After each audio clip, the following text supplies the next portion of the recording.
మన కులపొళ్ళ ఓట్లన్నీ మన కులపొడిగే. ఇటువంటి నీతి మాలిన మాట ఇప్పటికీ వినాల్సి రావడం మనం చేసుకున్న దౌర్భాగ్యం. ఓటు బ్యాంకుల మీద మాత్రమే స్వారీ చేసుకునే గెలుపు గుర్రాలు పొలిటికల్ పార్టీలనబడే వాటి ఓనర్సు మనసా వాచా ఎగదొస్తున్నంత కాలం ఈ కులం అనే కుళ్ళు మాత్రం బతికే ఉంటుంది. అసలు ఈ కులం పేరు లేకుండా ఇవాళ ఎన్నికల ప్రక్రియ ముందుకు నడిచే ఛాన్సే లేదు. ఇంతకు ఎలక్టరల్ బుక్స్లో కులం అనే కార్డుకి ఇంకా లైఫ్ ఉందా లేక చచ్చిపోయిందా? It's a big doubt.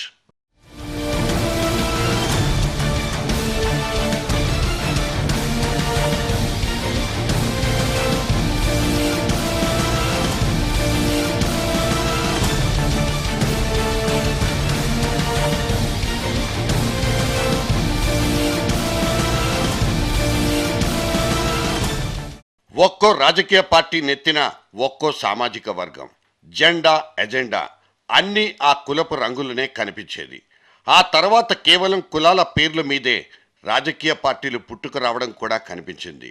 కంపు కంపంటూనే కావలించుకునే పొలిటికల్ పార్టీలు ఇవాళ కులం పేరు మీదే గెలుపు బావుటాన్ని ఎగరేసుకోవాలనుకోవడం ఒక దారుణమైన విషయం. చివరకు ఇవాటి రాష్ట్ర విభజన కూడా కేవలం ఈ కుల సమీకరణల ప్రాతిపదిక మీదే జరిగిపోతోందన్నది ఒక నమ్మలేని నిజం.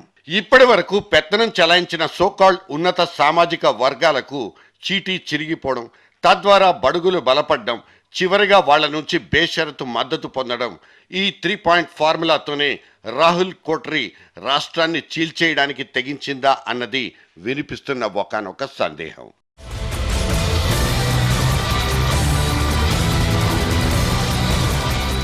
కోస్తాంధ్ర 2-3 ఖరీదైన సామాజిక వర్గాల మిశ్రమ గడ్డ. రాయలసీమ అయితే నికార్సైన ఒక రెడ్డి రాజ్యం. అక్కడున్న 2 జిల్లాలు ఇంకో 100 ఏళ్లు దాటిన రెడ్ల పిడికిలి నుంచి విడిపడే ఛాన్సే లేదు. ఏతావాత ఇవాళ విడిపడ్డ తెలంగాణ ఒక్కటే రేపటి రోజుకైనా బడుగుల ప్రాంతంగా బలపడే అవకాశం ఉన్న ఒకే ఒక్క ప్రాంతం. తెలంగాణ జిల్లాల్లో కుల సమీకరణాలు ఎంత కీలకమంటే ఇక్కడున్న జనాభాను సామాజిక వర్గాలుగా విభజించి లెక్కలేసుకుంటే సులభంగా తెలిసిపోతుంది. 57% మంది బీసీలు, 22% దళితులు, 7% మైనారిటీలు. ఇవన్నీ పోను మిగిలిన 14% మాత్రమే రెడ్డి, కమ్మ, వెలమ, కాపు ఎట్సెట్రా లాంటి సోకాల్డ్ అగ్రవర్ణాలు. సో బీసీ ప్లస్ ఎస్సీ ఈ 2 సామాజిక వర్గాల బలమైన కూడిక మాత్రమే తెలంగాణలో రాజకీయ పరంగా నిర్ణయాత్మక పాత్ర పోషిస్తుంది. The crucial deciding factor. ఈ కీలక సూత్రాన్ని ముందస్తుగానే పసిగట్టింది కనుకే దామోదర్ రాజనరసింహ అనే పర్సనాలిటీని డెప్యూటీ కుర్చీలో కూర్చోబెట్టి అలర్ట్ అయిపోయింది కాంగ్రెస్ హైకమాండ్. 2గా చీలిపోయిన పిసిసి కుర్చీల్ని కూడా ఆ బీసీల చేతుల్లోనే పెట్టేసింది హస్తం పార్టీ. ఇవాళ ముఖ్యమంత్రి అభ్యర్థిని ప్రకటించడంలో పోటీ పడుతున్న తెలంగాణలోని ప్రధాన పార్టీలన్నింటి దగ్గర ఇదే రకమైన ఓవర్ యాక్షన్. कमजोर वर्गों को मुख्यमंत्री बनाने के लिए 40 साल पहले आंध्र प्रदेश में कांग्रेस पार्टी ने एक दलित को मुख्यमंत्री बनाया था, संजीवయ్య गारू. सत्ता का चाबी कमजोर वर्गों के हाथ में होगा.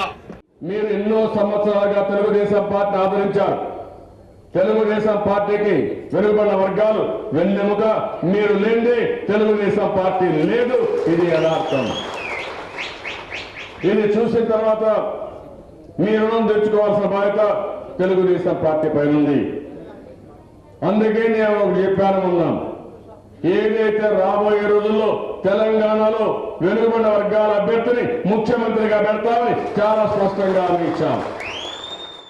సామాజిక వర్గాలనబడే సబ్జెక్ట్ని బాగా చదువుకుని వంట పట్టించుకున్నందుకే కులం కార్డులు ఇలా హాట్ కేకుల్లా పేలిపోతున్నాయి.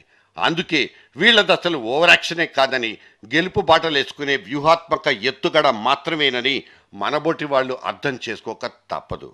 కాకపోతే ఇక్కడో భయంకరమైన తిరకాసుంది. ఈ పార్టీలోళ్ళమన్నీ పచ్చి పేరాసలేనన్న నిజం ఒకటి ఎప్పుడూ దెప్పి పొడుస్తూనే ఉంది. నిజం చెప్పుకోవాలంటే నికార్సైన ఓటు బ్యాంకులంటూ ఇప్పుడు అసలు ఏవీ లేవు.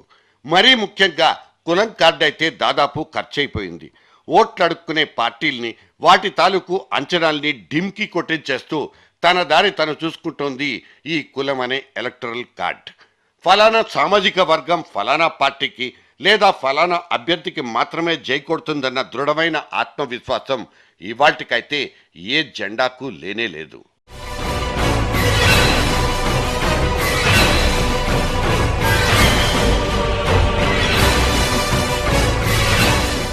కాపు కార్డుతో ఆట మొదలుపెట్టిన చిరంజీవి ప్రజారాజ్యానికి ఎంత ఎడ్జ్ దొరికిందో మొన్న ఈ మధ్య తేలిపోయింది. అటు మాల మహానాడు, మాదిగ దండోరాలు లాంటివన్నీ తాటాకు చప్పుళ్లే తప్ప ఏ ఒక్క పార్టీని కూడా ఎప్పుడూ గట్టెక్కించిన దాఖలా అయితే లేదు. ఎన్నో ఏళ్ల నుంచి బీసీ సంఘాల్ని భుజాన మోసుకున్న ఒక పెద్ద మనిషి ఇవాళ రాజకీయ జెండా పట్టుకుని ఊరేగింపుకు రెడీ అయిపోయారు. నానా ప్రయాసలకొచ్చి ఆయన్ను రారా కృష్ణయ్య అంటూ చంకరెక్కించుకున్న టీడీపీకి రేపటి రోజున బీసీ బ్యాంకుల్లోని కోట్ల కొద్దీ ఓట్లు కుమ్మరించబడతాయన్న ఆశలు ఆ చంద్రబాబుకే ఉండకపోవచ్చు. ఇవాళ బీజేపీతో రోజుకో ఎంగేజ్మెంట్ జరిగిపోతోంది. జనసేన, లోక్సత్తా, టీడీపీ ఎట్సెట్రా పార్టీలన్నింటికీ రేపటి రోజున ఆ కమలం కోటలో ఉన్న అగ్రవర్ణాల నుంచి ఎంత మేర లబ్ధి దొరుకుతుందో కూడా తేల్చుకోలేని పరిస్థితి. ఇటువంటి తప్పిన లెక్కలు, అడ్డం తిరిగిన అంచనాలు ఎన్నికల భారతంలో బోలెడన్ని.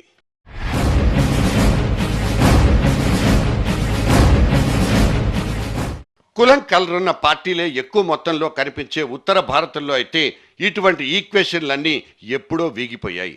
అక్కడి రాష్ట్రాల్లోని జనాభాల్లో అనాది కాలంగా బడుగులదే సింహభాగం, ద లయన్ షేర్.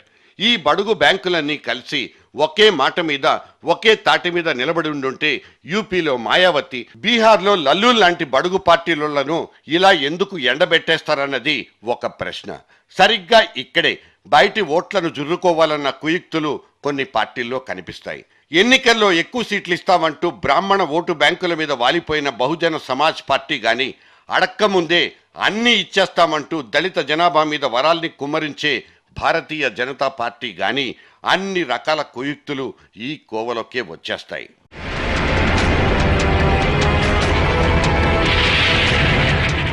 కులం అనే మాటకు గోల్డ్ కోటింగ్ ఇచ్చుకొని మనం పిలుచుకుంటున్న ఈ సామాజిక వర్గం ఒక్కటే కాదు. ఏ గుంపు గాని, ఏ గ్రూప్ గాని, చివరకు ఏ బస్తీ గాని ఏ ఒక్క పార్టీకి శాశ్వతం కాదు, కాబోదు. ఓటు బ్యాంకులనేవి పాదరసాలు లాంటివి. వాటికి నిలకడ అనేది ఉండదని చెప్పడానికి ఏపీ ఎన్జిఓ సంఘాలే బహు చక్కటి ఎగ్జాంపుల్. కిరణ్ కుమార్ రెడ్డిని నెత్తిన పెట్టి పూజించుకున్న సీమాంధ్ర ఉద్యమ ఛాంపియన్ అశోక్ బాబు ఇవాళ కిరణ్ వెనక వెతికినా దొరకని పరిస్థితి. పైగా చైర్మన్లు గీసిన గీత మీదనే సంఘాలన్నీ నడుస్తాయన్న ఆశలైతే పూర్తిగా అడుగంటిపోయాయి. కనుకే ఇవాళ కులపు సంఘాలకున్న క్రెడిబిలిటీ దారుణంగా పడిపోయింది. ఒక మందకృష్ణుడైనా, ఇంకో బీసీ కృష్ణుడైనా, జూపూడి ప్రభాకరుడైనా, అశోకుడు, కోదండరాముడు, స్వామిగౌడు అందరూ తమ తమ వ్యక్తిగత హోదాల కోసం మాత్రమే తాపత్రయపడిపోవడం, ఏదో ఒక పార్టీని పట్టుకుని పరుగు పెట్టడం కనిపిస్తుంది. ఈ ఒరవడిలోనే సంఘాలకున్న అస్తిత్వం, ఐకమత్యం లాంటివన్నీ పూర్తిగా కొట్టుకుపోయాయి. అక్కడ ఎవడి ఓటు వాడిష్టం.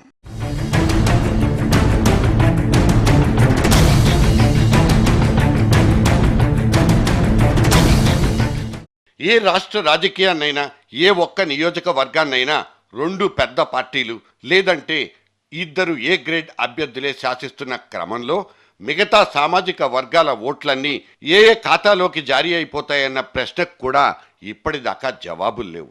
ఒక్కోసారి బీసీ ఓట్లతో బీసీ నాయకుడు గెలుస్తాడు, ఎస్సీ ఓట్లతో ఎస్సీ నాయకుడు గెలిచిపోతాడు. కానీ అక్కడ జరుగుతోంది మాత్రం తోడేళ్ల పాలనే. ఇటువంటి కసి కోపం జనం గుండెల్లో నిండుకోవడం వల్ల కూడా ఇక్కడ భీకరమైన క్రాస్ ఓటింగ్. రిజర్వ్ నియోజకవర్గాల మీద గద్దల్లా వాలిపోయే బడుగు జాతి లీడర్లంతా తమ తమ కుటుంబాలు, వాళ్ళ వ్యాపారాల ఎదుగుదలకు మాత్రమే పాటుపడతారన్నది ఒక బలమైన అనుమానం. బడుగుల ఓట్లన్నీ బడుగులకే పోలవకపోవడానికి ఇది ఇంకో కారణంగా చెప్పుకోవచ్చా?